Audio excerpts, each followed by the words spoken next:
بسم الله الرحمن الرحيم. الحمد لله رب العالمين، والصلاة والسلام على سيدنا محمد إمام المرسلين، والعاقبة للمتقين. أعوذ بالله من الشيطان الرجيم. بسم الله الرحمن الرحيم. يا أيها الذين آمنوا من يرتد منكم عن دينه فسوف يأتي الله بقوم يحبهم ويحبونه أذلة على المؤمنين وأعزة على الكافرين يجاهدون في سبيل الله ولا يخافون لومة لائم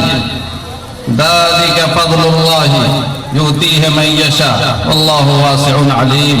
صدق الله العظيم.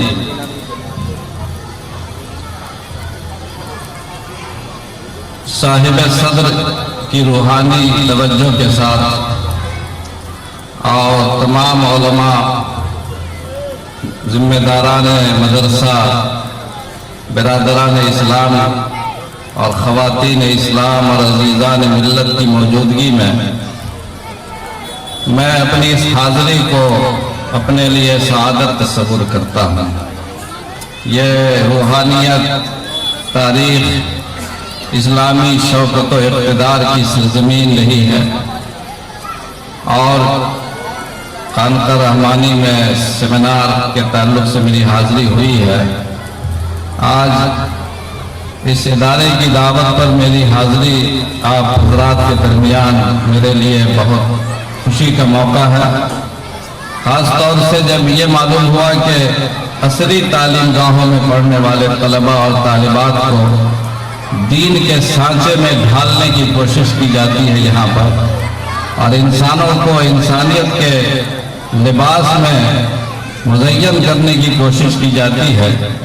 تو بہت زیادہ جذبہ پیدا ہوا اور میں حاضر ہوا.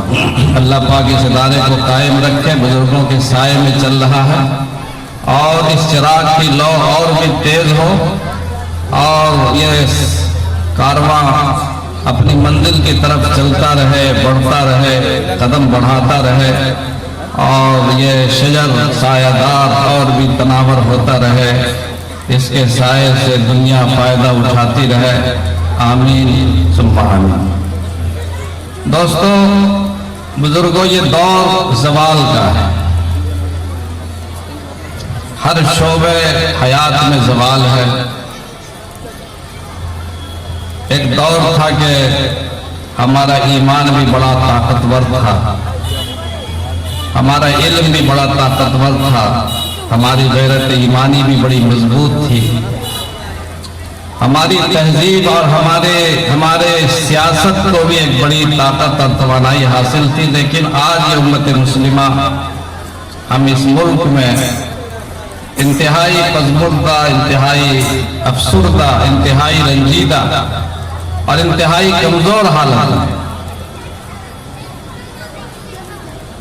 بڑا دکھ ہوتا ہے، لیکن تاریخ تو سچائی پر چلتی ہے، تاریخ ہمیشہ انصاف کرتی ہے. یہ ہماری کمی کی بنا پر ہم تاریخ کے اس مرحلے پر آ گئے ہیں، ورنہ سیاست اور شوکت و اقتدار یہ تو ایک عارضی چیز ہے. جو اصل اخلاقی قوت ہے وہ بھی ہمارے اندر سے ختم ہوتی جا رہی ہے. وہ تہذیب اور ایمان کی جو حمیت ہے اور سچائی ہے اور جو غیرت ہے، جو مسلمان کی جو پہچان ہے، وہ بھی ہم سے رخصت ہوتی جا رہی ہے. سیاست کا تو کیا کہنا کہ وہ ایک عارضی شے تھی. سیاست کا تو کیا کہنا کہ وہ ایک عارضی شے تھی کہ نہیں تاریخ کے آئین مسلم سے کوئی چارہ، مگر وہ علم کے موتی کتابیں اپنے آبا کی، مگر وہ علم کے موتی کتابیں اپنے آبا کی جو دیکھی ہم نے یورپ میں تو دل ہوتا ہے سی پارا. گوا دی ہم نے اسلاف سے جو میراث پائی تھی، سریا سے زمین پر آسمان نے ہم کو دے مارا. دوستو، ہمیں جاگنے کی ضرورت ہے، ہمیں سوچنے کی ضرورت ہے کہ ہم کس مقام پر آ پہنچے. ہم کس منزل پر آج پہنچے ہیں اور اب کہاں اور جانا ہے۔ رسول اللہ صلی اللہ علیہ وسلم کا زمانہ تو بہت دور چلا گیا، اور آپ کے زمانے کے بعد جو دوری بڑھتی جا رہی ہے، برکتیں ختم ہوتی جا رہی ہیں، ایمان کمزور ہوتا جا رہا ہے۔ اور خود نبی کریم صلی اللہ علیہ وسلم نے فرما دیا تھا کہ خیر القرون قرنی ثم الذین یلونہم ثم الذین یلونہم، کہ سب سے بہتر دور وہ ہے جو میرا دور ہے، اس کے بعد وہ دور ہے جو میرے بعد والوں کا ہے، اس کے بعد وہ دور ہے جو میرے بعد والوں کا ہے۔ تو پانی تو سر سے نیچے اترتا جا رہا ہے، قیامت جو قریب آ رہی ہے، ہر چیز میں زوال پیدا ہوتا جا رہا ہے۔ اس زوال پذیر اور زوال یافتہ ملت کو بچانے کی ذمہ داری ہم سب کی ہے، علماء کی بھی ہے، دانشوروں کی بھی ہے، مدرسوں کی بھی ہے، اور مسلم تنظیموں کی بھی ہے، اسکولوں کی بھی ہے۔ جب تک اس سفینے کو ہم سب مل کر کے نہیں سنبھالیں گے، اس سفینے کی حفاظت کرنا دوستو بہت مشکل ہوگا۔ ہمیں اپنے ایمان پر جمنا ہوگا، اپنی غیرت کو زندہ کرنا ہوگا اور تازہ کرنا ہوگا، اور اپنے آپ کو تھوڑا اور بلند کرنا ہوگا، تب جا کر انشاءاللہ ہم اپنے اس کشتی کو اور اپنے اس سفینے کو ہم بچا سکیں گے۔ دیکھیے طوفان ہر دور میں آتے رہے ہیں، آندھیاں چلتی رہی ہیں، اور امت کے خلاف، مسلمانوں میں اسلام کے خلاف، اصحاب دین میں دین کے خلاف، اصحاب ملت میں ملت کے خلاف سازشیں ہوتی رہی ہیں اور ہوتی رہیں گی۔ ستیزہ کار رہا ہے ازل سے تا امروز، چراغ مصطفی سے شرار بولہلی، یہ تاریخ مٹنے والی نہیں ہے، اور ہمیں تسلی ملتی ہے۔ آپ تاریخ کی سچائیوں میں جائیے، خود عہد نبوی کا واقعہ تازہ کیجئے کہ اللہ کے نبی صلی اللہ علیہ وسلم کا آخری مرحلہ تھا، آخری دور تھا، کہ آخری دور میں ہی باقاعدہ سازش کے ساتھ، باقاعدہ منصوبے کے ساتھ اسلام سے منحرف کرنے کی تحریک شروع ہو گئی، کہ دین سے منحرف کیا جائے، لوگوں کو ایک ایسا ماحول بنایا جائے کہ لوگ آہستہ آہستہ ایک ساتھ دین سے نکل جائے۔ ہوتا ہے نا، ایک آدمی نکلتا ہے تو اس کے پیچھے دوسرا، پھر تیسرا، پھر چوتھا۔ یہ منافقین ہمیشہ کرتے تھے کہ وہ صبح مسلمان ہوتے تھے، شام کو کافر ہو جاتے تھے، اور لوگ پوچھتے تھے بھئی صبح تم مسلمان ہوئے، شام کو کافر، نے کہا کہ کوئی بات تو ہے جو ہم نے چھوڑ دیا دین کو۔ یہ مسلسل کوششیں ہوتی رہی، یہاں تک کہ اللہ کے نبی صلی اللہ علیہ وسلم کا آخری دور، جبکہ حجۃ الوداع ہو چکی، فتح مکہ اللہ پاک نے عطا فرما دیا فتح مکہ سے اس امت کو، اور غالب ہو گئے۔ حضور صلی اللہ علیہ وسلم فرما دیا کہ دین اب غالب ہو چکا، اور شیطان عرب سے نا امید ہو چکا۔ اس کے باوجود آپ پڑھیے، رسول اللہ صلی اللہ علیہ وسلم کی وفات سے لے کر 5 سال کے عرصے میں، 5 سال کے عرصے میں پورے عرب میں 11 قبیلے اجتماعی طور پر وہ لوگ سب کے سب مرتد ہو گئے، اجتماعی طور پر سب کے سب اسلام سے نکل گئے۔ اور یہ خود قرآن کریم میں یہ بات کہہ دی گئی تھی، رسول اللہ صلی اللہ علیہ وسلم نے اپنی زندگی میں، جو آپ کی زندگی میں آیت کریمہ نازل ہوئی، اس میں اللہ تعالیٰ نے یہ بات کہہ دی تھی اور اشارہ کر دیا تھا کہ یہ تاریخ آنے والی ہے، یہ حالات آنے والے ہیں، اور میرا فیصلہ یہ ہے، یا ایھا الذین آمنوا من یرتد منکم عن دینہ، اے ایمان والو جو اپنے دین سے پھر جائے گا تو تم پرواہ نہ کر، اللہ کو پرواہ نہیں ہے کہ تمہارے پھر جانے کی بنیاد پر یہ دین مٹ جائے گا۔ یہ دین مٹنے والا نہیں ہے، یہ اسلام ختم ہونے والا نہیں ہے، یہ نبی کی نبوت ختم ہونے والی نہیں ہے، یہ قیامت تک کے لیے دین آیا ہے، اور دنیا کی کوئی طاقت اس دین کو مٹا نہیں سکتی ہے۔ اب کوئی نبی آنے والا نہیں ہے، ایک نبی، آخری نبی آپ تشریف لا چکے، پھر لوگ اگر منحرف ہوتے ہیں، ہم اور آپ یا کوئی معاذ اللہ دین سے منحرف ہو جاتا ہے، اللہ فرماتا مجھے پرواہ نہیں ہے۔ کیا اسی آیت کریمہ میں فرماتا یا ایھا الذین آمنوا، اے ایمان والو اپنے ایمان پر ناز مت کرو، من یرتد منکم عن دینہ، جو اپنے دین سے پھرے گا، میرا فیصلہ سنو، دین قائم رہے گا، تم صرف راستے سے ہٹ جاؤ گا، فسوف یأتی اللہ بقوم یحبهم ویحبونہ، اللہ تعالیٰ تمہاری جگہ پر دوسری جماعت کو اللہ لائے گا، دوسری قوم کو پیدا کرے گا جو اللہ سے محبت کرے گی اور اللہ ان سے محبت کرے گا۔ یہ آدمیوں سے دین قائم نہیں ہے، افراد سے دین قائم نہیں ہے، ہماری مائیں اور بہنیں یا ہم اور آپ جو غلط فہمی میں ہے کہ ہم ہٹ جائیں گے یہ دین مٹ جائے گا۔ ارے حضرت خالد بن ولید میدان جنگ میں تھے اور لوگوں میں یہ خبر پھیل گئی تھی کہ خالد بن ولید کی بنا پر تمام اسلامی فتوحات ہو رہی ہیں۔ یہ خبر ملتے ہی امیر المؤمنین حضرت عمر بن خطاب نے ہنگامی فیصلہ کیا اور اعلان کیا کہ خالد بن ولید کو ان کی سپہ سالاری سے معزول کیا جائے۔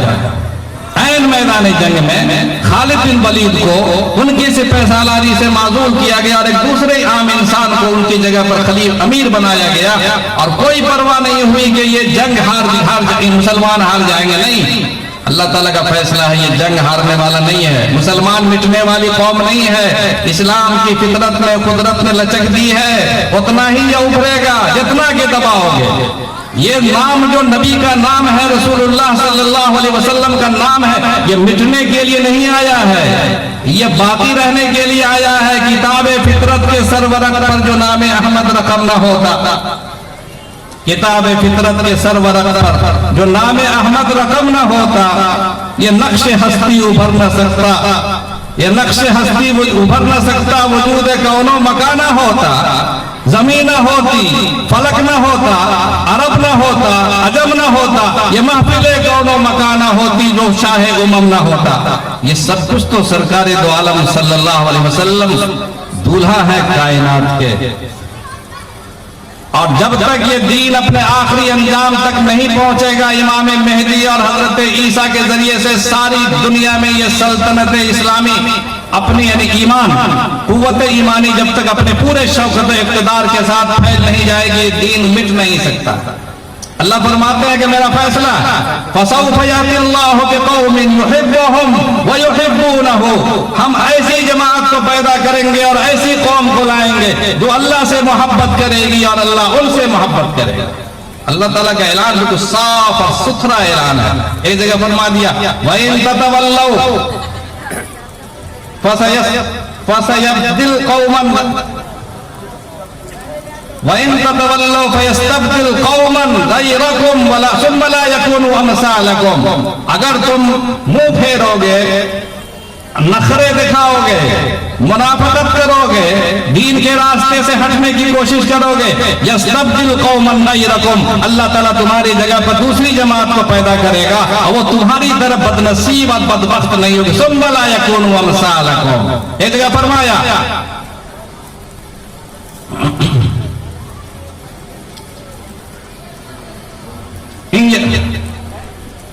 ان یشاء یاتی بقوم آخر یاتی بخلق جدید کے الفاظ، دو تین جگہ اس طرح کی دھمکیاں قرآن کریم نے انسانوں کو سنائی ہے، اور مقصد یہ ہے کہ یہ دین مسیحی نہیں ہے، یہ دین موسوی نہیں ہے، یہ دین آدم نہیں ہے، یہ دین عیسیٰ نہیں ہے، یہ دین ابراہیم نہیں ہے، یہ دین محمدی ہے۔ دین ابراہیم کا دور ایک تھا، ختم ہو گیا، دین مسیح کا ایک وقت تھا، ختم ہو گیا، دین آدم کا ایک وقت تھا، ختم ہو گیا، اور دین نوح اور دین تمام انبیاء کے دین کا ٹائم ختم ہو گیا، اب یہ دین محمدی ہے۔ اور ما محمد الا رسول، محمد صلی اللہ علیہ وسلم اللہ کے رسول بن کر آ گئے ہیں۔ وما كان محمد ابا احد من رجالكم ولكن رسول اللہ وخاتم النبیین، محمد صلی اللہ علیہ وسلم اللہ کے رسول ہیں اور خاتم النبیین بن کر آئے ہیں، یہ دین ختم ہونے والا نہیں۔ اللہ تعالیٰ تم چلے جاؤ گے، اللہ دوسری جماعت کو پیدا فرما دے گا، تیسری جماعت کو اللہ پاک پیدا فرما دے گا، چوتھی جماعت کو پیدا فرما دے گا۔ چنانچہ تاریخ نے دیکھا ہے، میں نے عرض کیا کہ خود سرکار دو عالم صلی اللہ علیہ وسلم کی وفات کے موقع پر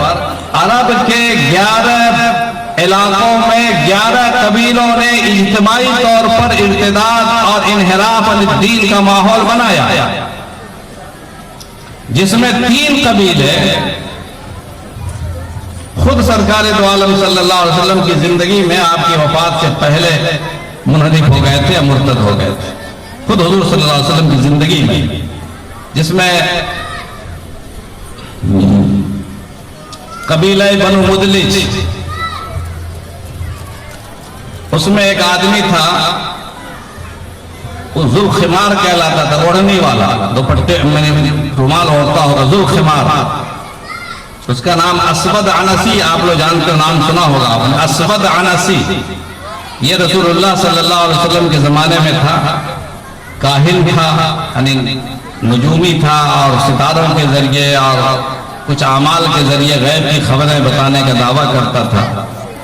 اور سرکار دو عالم صلی اللہ علیہ وسلم کی زندگی کے آخری مراحل میں اس شخص نے، ذوالخمار نے، عیسیٰ اسود عنسی نے اپنی نبوت کا دعویٰ کر دیا، اپنی نبوت کا دعویٰ کر دیا، اور اپنے پورے قبیلے کو بہکا دیا۔ ایک انسان کبھی کبھی پورے قبیلے کے لیے گمراہی کا سامان کر دیتا ہے، پورے قبیلے کو اس نے گمراہ کر دیا۔ رسول اللہ صلی اللہ علیہ وسلم کو یہ خبر ملی تو حضور اکرم علیہ السلام کو کتنا دکھ پہنچا ہوگا، آپ کو کتنی تکلیف پہنچی ہوگی، کتنے پیار سے،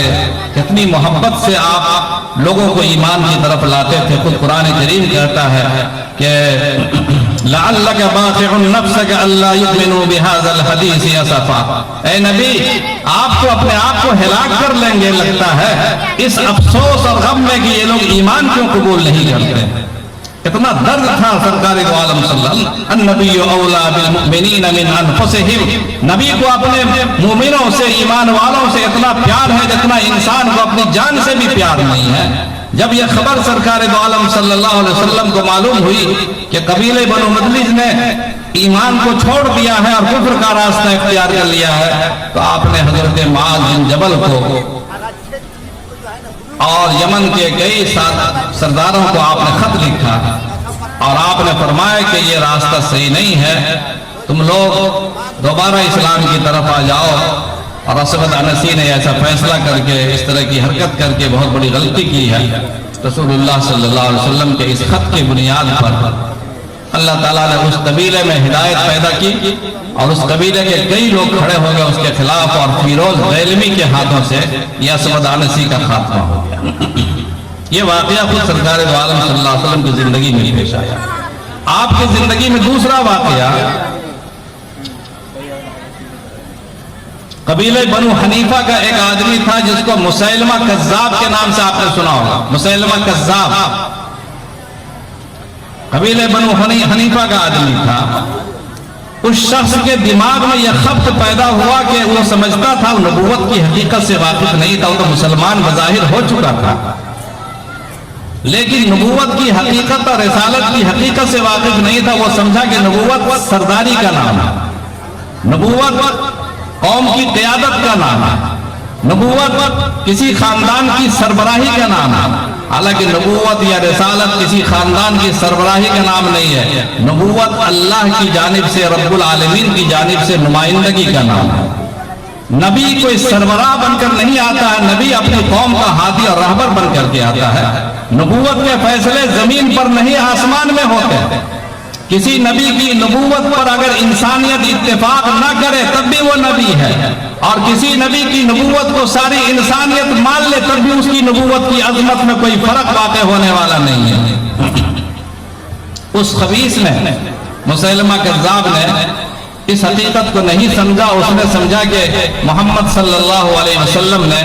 لوگوں کے، عربوں کے اور قریش کے اتفاق رائے سے اپنی نبوت کا اعلان اور سکہ بٹھا دیا پورے عرب میں۔ تو ان کو جب ایمان کی دعوت ملی تو اس نے ایک خط لکھا، رسول اللہ صلی اللہ علیہ وسلم کی جرأت دیکھیے کہ خاتم النبیین کو ایک مسیلمہ کذاب جھوٹا شخص متنبی خط لکھتا ہے،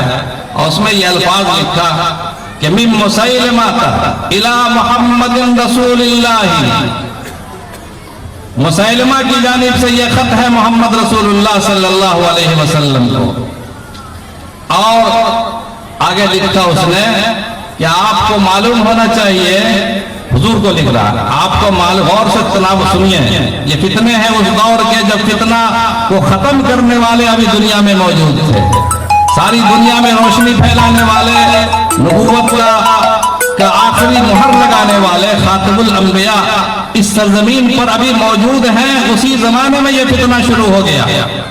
اور دین سے منحرف کرنے کی تحریک شروع ہو گئی۔ مسیلمہ نے لکھا کہ مجھے آپ کے کام میں شریک کیا گیا ہے، مجھے شریک کیا گیا ہے اس آپ کے کام میں، اب آدھا معاملہ، آدھی چیزوں کے مالک میں ہوں گا، میرا خاندان ہوگا، اور آدھی چیزوں کے مالک آپ کی جماعت ہوگی، آپ کا خاندان یعنی قریش ہوگا۔ قریش اور ہم دونوں میں پارٹنرشپ بنا دیا گیا ہے، اور لیکن قریش میں کمی یہ ہے کہ قریش تھوڑی حد سے تجاوز کرنے والی جماعت ہے، یہ اس نے الفاظ لکھے۔ یہ خط لکھ کر کے اس نے 2 قاصد کے ہمراہ، اپنے 2 نمائندے کے ہمراہ سرکار دو عالم صلی اللہ علیہ وسلم کی خدمت میں مدینہ منورہ بھیجا۔ رسول اللہ صلی اللہ علیہ وسلم نے جب یہ خط ملاحظہ فرمایا تو آپ نے پوچھا ان دونوں قاصدوں سے کہ تم دونوں کا کیا خیال ہے؟ تو ان دونوں نے کہا کہ ہمارا خیال بھی وہی ہے جو اس خط میں لکھا گیا، صحیح لکھا گیا۔ تو رسول اللہ صلی اللہ علیہ وسلم نے ارشاد فرمایا کہ اگر بادشاہوں کی سفارتوں کے اصول میں اگر قاصدوں کو قتل کرنے کی اجازت ہوتی میں تم دونوں کو قتل کر دیتا، لیکن چونکہ یہ اصول سفارت کے خلاف ہے کہ کسی شخص کے سفیر کو اور نمائندے کو قتل نہیں کیا جاتا، اس لیے تم دونوں کو زندہ رکھتے ہیں، چھوڑ دیتے ہیں، تم چلے جاؤ۔ اور ایک خط آپ نے اس کے جواب میں لکھا اور یہ الفاظ لکھے کہ من محمد رسول اللہ صلی اللہ علیہ وسلم الی مسیلمہ الکذاب، آپ نے الکذاب کا خطاب دیا۔ من محمد رسول اللہ صلی اللہ علیہ وسلم الی مسیلمہ الکذاب، پھر آپ نے لکھا اما بعد فإن الأرض لله يورثها من يشاء من عباده والعاقبة للمتقين۔ بس اتنا ہی اس کا تھا کہ زمین کا مالک اللہ ہے، زمین کا مالک اللہ ہے، اور اللہ اپنی زمین کی مملکت اور زمین کی حکومت اور اقتدار جس کو چاہتے ہیں اپنے بندوں میں سے نوازتے ہیں، اور عاقبت آخری انجام متقیوں کے لیے۔ یہ الفاظ تھے۔ چنانچہ مسیلمہ کذاب کو یہ خط پہنچا اور اللہ پاک نے حضرت وحشی کے ذریعے، حضرت حبشی کے ذریعے جو حضرت حمزہ کے قاتل تھے ان کے ذریعے اللہ پاک نے اس مسیلمہ کا خاتمہ کیا۔ چنانچہ حضرت وحشی ہمیشہ کہا کرتے تھے کہ میں نے اسلام کے زمانے میں، اپنے کفر کے زمانے میں، جاہلیت کے زمانے میں نے خیر الناس کو یعنی انسانوں میں سب سے بہتر آدمی کو قتل کیا تھا، یعنی حضرت حمزہ کو، اور اپنے اسلام کے زمانے میں نے شر الناس کو یعنی دنیا کے سب سے بدترین انسان کو میں نے ختم کیا، یہ فخر سے بیان کرتے تھے، اور اللہ نے اس طرح میرے شر کی تلافی خیر کے ذریعے سے فرما دی۔ تو مسیلمہ کذاب کو قتل کیا گیا، اور رسول اللہ صلی اللہ علیہ وسلم کی زندگی کی آخری شب میں یہ خبر آپ کو بذریعہ وحی معلوم ہو گئی، اور آپ نے اسی رات میں اپنے ساتھیوں کو، اپنے صحابہ کو یہ خبر سنا دی تھی کہ مسیلمہ قتل کیا جا چکا ہے، لیکن کل ہو کر آپ کی وفات ہو گئی۔ سرکار دو عالم صلی اللہ علیہ وسلم دنیا سے پردہ فرما گئے۔ ربیع الاول کے مہینے میں آپ کی وفات ہے، آپ کو معلوم ہے۔ ربیع الاول کے آخر تک خبر آنے میں دیر لگی، اس خبر کی تصدیق ہوگی کہ مسیلمہ ختم کر دیا گیا۔ یہ دوسرا حادثہ جو سرکار دو عالم صلی اللہ علیہ وسلم کے زمانے میں دین سے منحرف کرنے کے لیے اور دوسرے دین کو قبول کرنے کے لیے، اسلام سے مکرنے کے لیے اللہ پاک نے یہ دکھلایا ہے۔ تیسرا واقعہ جو سرکار دو عالم صلی اللہ علیہ وسلم کے زمانے میں پیش آیا وہ قبیلہ بنو اسد کا، پورا قبیلہ بنو اسد مرتد ہو گیا، اور اس کا سربراہ تھا طلیحہ بن خویلد۔ اس شخص نے اسلام کے خلاف تحریک شروع کی۔ اللہ پاک نے حضرت خالد بن ولید اور کچھ اصحاب توفیق صحابہ کو اللہ نے موقع دیا اور اس حدیث کا خاتمہ اس حضرت صدیق اکبر رضی اللہ تعالیٰ عنہ کے زمانے میں ہو گیا۔ یہ تین فتنے خود عہد نبوت میں رسول اللہ صلی اللہ علیہ وسلم کی زندگی میں پیدا ہوئے۔ حضرت صدیق اکبر کا جب دور آیا تو 7 فتنے پیدا ہوئے، 7 فتنے، ایک دو نہیں۔ عہد صدیقی 2 سال سے کچھ زیادہ ہی کا عرصہ، کوئی لمبا عرصہ نہیں ہے، 2 سال کچھ مہینے آپ عہد خلافت میں، آپ کا عہد خلافت ہے۔ 7 فتنے پیدا ہوئے اور حضرت ابو صدیق رضی اللہ تعالیٰ عنہ تو اس قدر ایمان کی غیرت رکھتے تھے، آپ نے فرما دیا کہ اَيُنْقَصُ الدِّينُ وَأَنَا حَيٌّ، میری زندگی میں دین ختم ہو جائے، میں تماشا دیکھتا رہوں، کوئی شخص اگر میرے ساتھ نہیں نکلے گا، میں تنہا میدان جنگ میں نکلوں گا۔ 7 فتنے۔ اسی میں ایک وہ عورت تھی قبیلہ بنو تمیم کی جس کا نام سجاح تھا، عورتوں کو بھی خبط سوار ہو جاتا تھا۔ سجاح نے کہا، سجاح بنت المنذر نام تھا اس کا،